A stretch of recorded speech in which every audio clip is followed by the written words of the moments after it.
All right, I think we're live. Let's go. Welcome back, everybody. Good to be with you again. We're here for another week where we jump into how do we help you generate more leads, close more sales, and improve your profitability without spending an extra dime on marketing or advertising. Today, what we're going to jump into, if you didn't see some of the posts I mentioned earlier, is what do you do when you're in a really competitive market and you're going up against the big guys with really deep pockets or with really big budgets and what seems to be just thousands and thousands of more reviews than you do, or thousands and thousands of more employees and trucks and all those other things. But here's the real truth. A lot of these guys, again, they're doing things well. Obviously, they wouldn't be that size if they weren't, but even they miss out on things that are hurting them, or at least not giving them the full benefit of getting as many leads or at least as much visibility as they could or should with their Google business profile. I'm going to give you a little bit of a behind the scenes look on what they're missing in one example market and how to make sure that you don't miss out when you use the 7-step Google business profile checklist I put together for you. So again, if you want to copy that right now, just you don't want to see the whole video stuff, you just want the list, just drop GBP in the comments on this video and I'll send it right over to you for free. Go implement it, go beat those big guys anyway.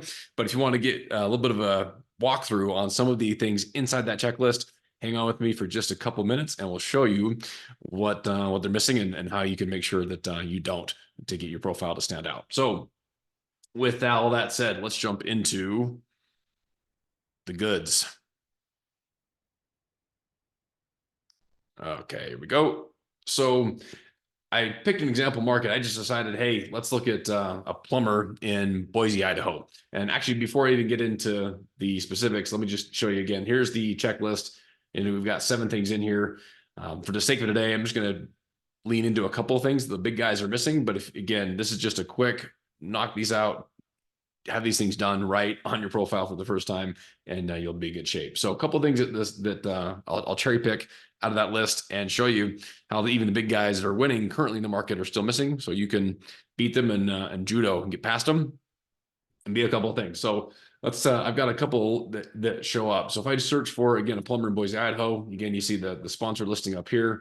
And then we get into these top 3. These top 3 placements are really important. This is where you want to be. So we'll go show you how guys that are even in the top 3 are missing some stuff. So this is something to help you. So quick side note, by the way, if you're trying to figure out how to get to the very, very top, to get set up with Google Guaranteed or your local services ads, that's another really great place to help you generate some leads. If you need some help with that or want to learn more, let me know. That's one of the things we specialize in. But let's jump into a couple of these profiles. So if I'll look at Beacon and Plumbing Solutions of Idaho. First, let's take a look at Beacon Plumbing. So if I click on their profile, this is what it looks like.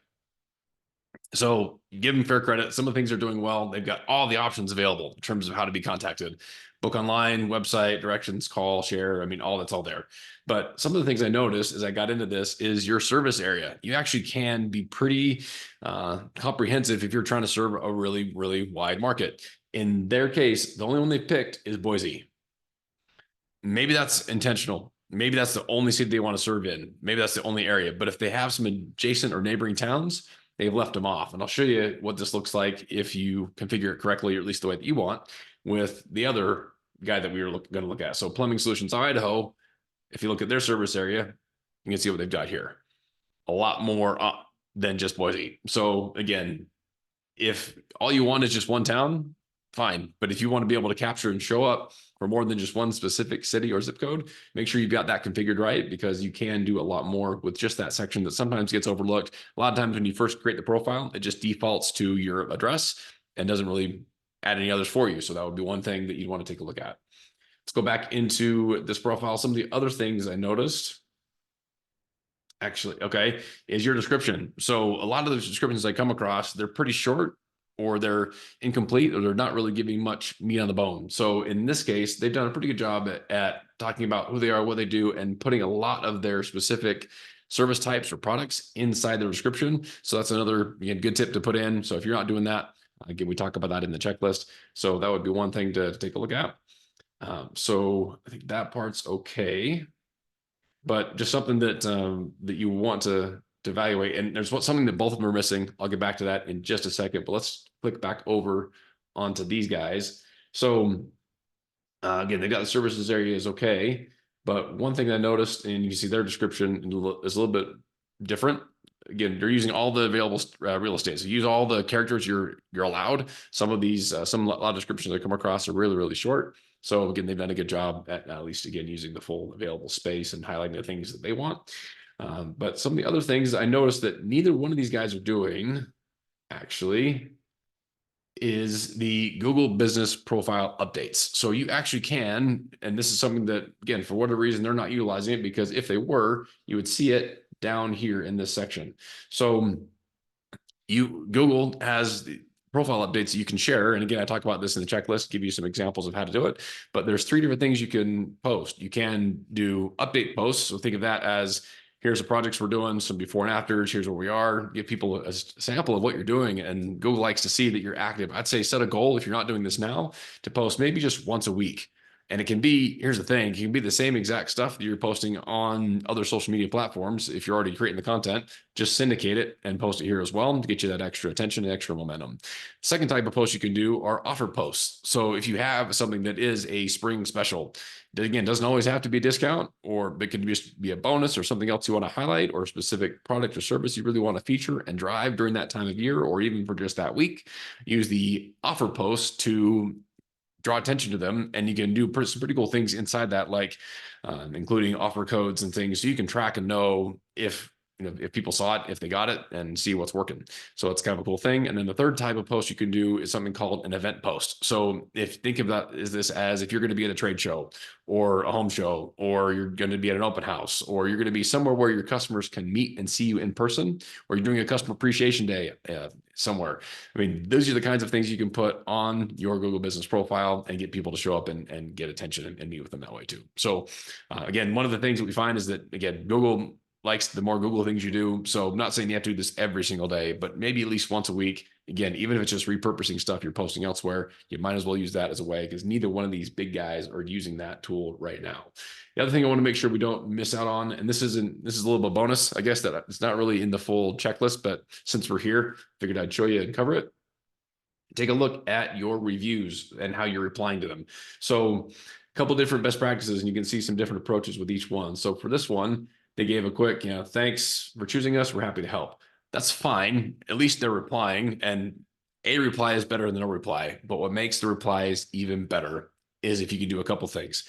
Have it include just 1 or 2 sentences that speak to maybe some details about the project or about the service, about whatever it was that you did that the review didn't cover or didn't include. So you ever got those reviews where they just leave the review, no comments? Or they're pretty short and just say, hey, they did a good job. That's fine.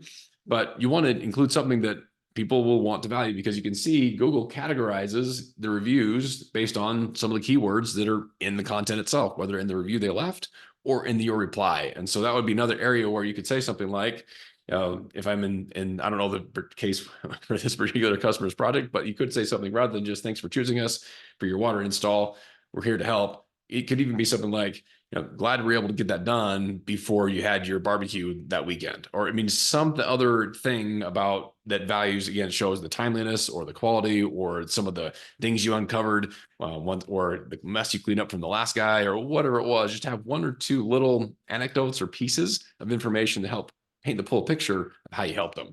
And that's, again, stuff that's really going to be gold, because you want your future customers to see themselves in your review conversations. That's going to lead to better conversions. So something that I thought they could do a little bit better. If I'm looking at their profile, you can see with these guys, our other top 2. Let's take a look at some of theirs.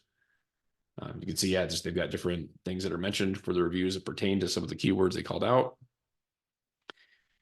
It's like it's not pulling up right now. That's Google. Oh, well.